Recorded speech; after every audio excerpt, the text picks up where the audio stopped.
One morning, Toby the tram engine was feeling glum.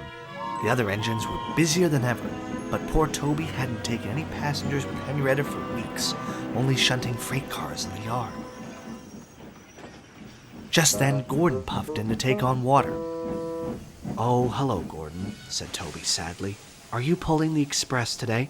"Who else but me?" huffed Gordon. "You're lucky to always have passengers," remarked Toby. "You know Henrietta and I haven't gone this long without passengers since." "Well, not since my old tramway closed down." Then Toby remembered.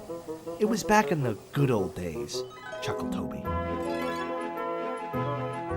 "We had our own line, hauled freight, and Henrietta was always bustling with passengers. They'd visit us on holidays and always remembered our names. But then they stopped coming back. My line was closed, and the good old days were over." "It would be nice to have my own tramway again," sighed Toby, "like having my own branch line." "Paw!" snorted Gordon. "Branch lines are just useless extensions of the important main line. That's all Sir Topham Hatt cares about." And he puffed rudely away. Just then, Thomas puffed in with some freight cars. He saw Toby, looking dismayed. "What's the matter?" asked Thomas. "Oh, just miss being useful," replied Toby. "If I could just have some work to do," he said sadly. "Well, you can take that train of building supplies to Percy for me," said Thomas.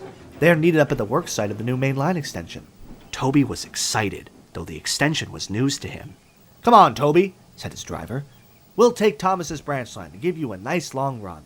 Toby was now beaming with joy. He reversed on to the train of supplies, then set off for the work site. But as he puffed down the line, he couldn't stop thinking about what Gordon had said. Sir Topham Hatt really does only care about the main line, he thought to himself. "Here are the building supplies, Percy," he panted. "Toby, what are you doing here?" he snapped. "I'm sorry. Thomas said I could deliver these supplies for him. Is there anything else I can do to help?" "You can take those cars back to the yards for me," he replied. The train looked quite heavy for Toby, but he agreed. He rolled onto the special junction, called a Y, to change directions. He then buffered up to the heavy train and was on his way. Soon, Toby was pushing the heavy train of freight cars up a big hill.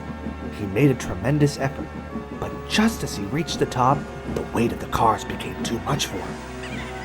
His driver shut off steam and applied the brakes, but it was too late. There was worse to come. As Toby thundered toward the work site, he saw Percy dead ahead on his track. "Look out, Percy!" cried Toby. Toby rocketed past Percy into some bushes near the work site. He at last came to a stop in front of an old station with an old shed. When Toby opened his eyes, he couldn't believe where he was. Percy pulled up behind him. "Are you all right, Toby?" he gasped. Toby was bubbling with excitement. "Percy, this is my old tramway. And look, there's my old shed. I never thought I'd see it again." Just then, Thomas arrived with a work crew and Sir Topham Hatt. He spoke sternly to Toby. "You should know your own strength by now, Toby," he boomed. "I'm sorry, sir, but I only wanted to help." "I'm aware of that.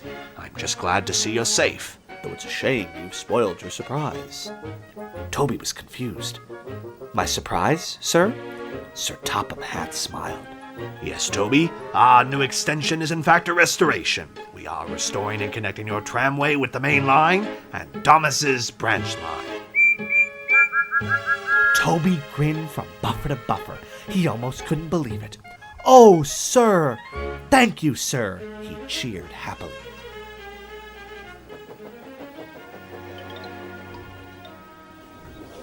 For Toby, it seemed the good old days were here to stay.